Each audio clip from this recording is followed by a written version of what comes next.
magaalada Caynaba ee xarunta gobolka Saraar maanta waxa si balaaran loogu soo dhaweeyay xulka degmada Ceegaag oo qayb ka ah xulalka degmooyinka ka qayb qaadanaya koobka nabadda iyo horumarka ee degmooyinka gobolka Saraar ee maanta ku soo dhaweeyay magaalada Caynaba waxaana duleedka magaalada Caynaba xulkani kaga hortagay isduwaa wasaaradda dhalinyarada iyo ciyaaraha gobolka Saraar Xuseen Axmed Awad iyo qaar ka mid ah dhalinyarada gobolka Saraar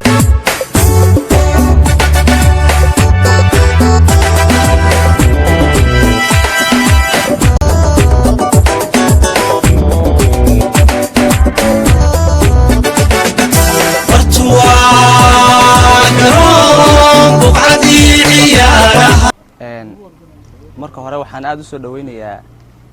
isboortiga ka socda degmada Ceegaag ee uu hogaaminayo maayirka degmada Ceegaag iyo mas'uuliyiinta kale la socda waxaan ku soo dhaweynaynaa koobka degmooyinka koobkan oo ah koobka isdhexgalka dhalinyarada koobka nabadgelyada aad iyo aad baan idin soo dhaweynaynaa ku soo dhawaada gobolka Saraar magaalada madaxiisa Caynaba halkan waxaan kalaan fursad uga faa'iideysanayaan ugu mahad celinayaa shirkadda Goran Construction Company oo mas'uul ka yahay Cabdi Salaam Baashe oo aad nooga taageeray xagga kharashka haday tahay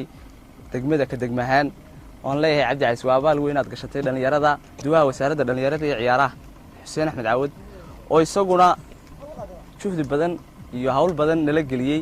sidii degmadu ay uga soo qayb gal lahayd koobkan oo ah kii ugu horeeyay degmadu ka soo qayb gasho markii soo dhaweynayna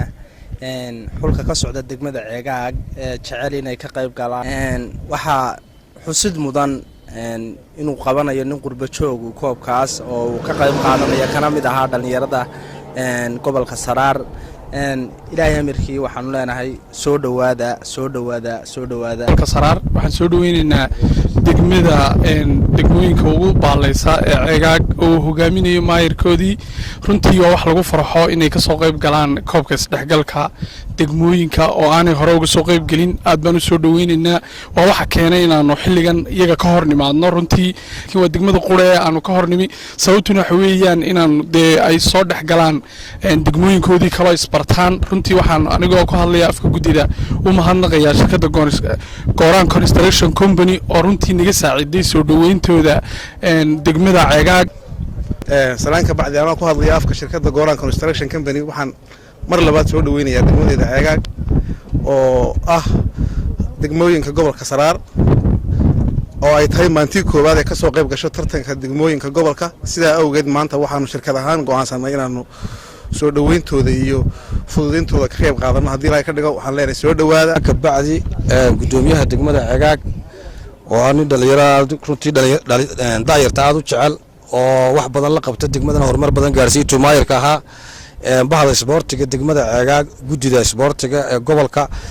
garsoorayaasha iyo mas'uuliyiinta kale ee halka jooga iyo shirkadda Goran Construction mas'uuliyiinta kale joogaba waan soo dhaweynaynaa marka labaad waxa runtii aan farxad noo ah inaan halka galab ku soo dhaweyno degmada Ceegaag tartanka horumarinta iyo tartanka nabadda iyo horumarka isboortiga gobolka Saraar duwaha degmooyinka oo dhan baanu ayaa dan hoos yimaada laakiinse si gaar ah degmada Ceegaag u soo dhaweynaa waayo maadaama degmo koonaa ku taalo maadaama tartankii horeeyay ka soo qayb gashay tahay waxa farxad bay aniga mar labaad iyo mar saddexaad bay tahay sidoo kale maayirka degmada Ceegaag iyo qaar ka mid ah ciyaaryahanada xulka degmada Ceegaag ayaa isduwaha ciyaaraha gobolka Saraar Xuseen Axmed Awad iyo bahda isboortiga gobolka uga mahadnaqay soo dhaweynta ballaaran ee loogu sameeyay magaalada Caynaba mas'uuliyiintan iyo isboortiga gobolka Saraar waxaan uga mahad celinayaa sida quruxda badan ay noo soo dhaweeyeen aad iyo aad baan iniga mahad celinaynaa sida quruxda badan dhalinyaradu mas'uuliyiintu shirkadda Goran iyadana si gaar ah uga mahad celinaynaa waan rajaynaynaa abaalaad noo dhigateen weeye degmadiina waan gaarsiinaynaa marka insha Allah waxaan rajayn doonaa sanadka dambe anagu inaan marti galino Ceegaag marka insha Allah waa rajayn doonaa insha Allah inaanu Caynaba gobolka Saraar dhamaantiin degmo iyo gobolba aad iyo aad baan ka mahad celinayaa soo dhaweynta qiimaha badan ee aad noo sameeyeen ee aad naga hortimaadeen meesha aad u fog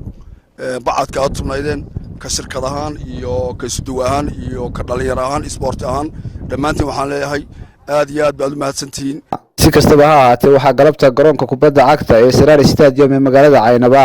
ciyaarta kaba dambaysta ee finalka ee koobka nabadda iyo horumarka uu ku dhex mari doonaa xulalka degmooyinka Ceegaag iyo Caynaba. Salabaan Cilmi Siciid Salabaan Kiiko wararkii u dambeeyay Caynaba.